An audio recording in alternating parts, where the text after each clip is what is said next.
Sana göre olmadık ya Resulallah. Sana göre olamadık. Evet. Bir hissi durumu, sübjektif bir durumu da arz edeyim. Ben böyle hep hacca gidenlere name yazıp veriyordum ellerine. Sürpriz, özür dilerim. Hikaye anlatıyorum size. Sıkılıyor musunuz? Evet, hakikaten hacca gidecekler zaman bunu diyordum. Böyle muvaceye gittiğinizde parmaktan içeriye atın ya Resulallah. Böyle içimde bir hasret var ama gelemiyorum, imkanlarım yok. Fakir insanım ben. Diyordum. Böyle bir de içimde bir mülaza vardı. Hani o Mehmet Akif'in bir Seylanlı bilmem nereli insan orada ölüyor, muvaceye karşısında ölüyor. O enfestir yani o.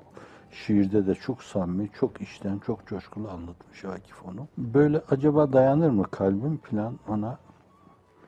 Gittim yani belki hani belli bir hissiniz var orada. Hakikaten çok aşık insanlar var.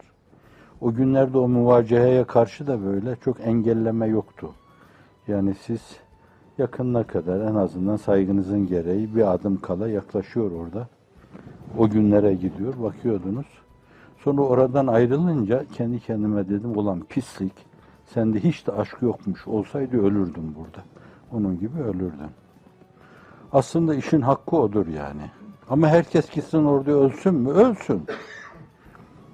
Fakat en azından o mülahaza yani.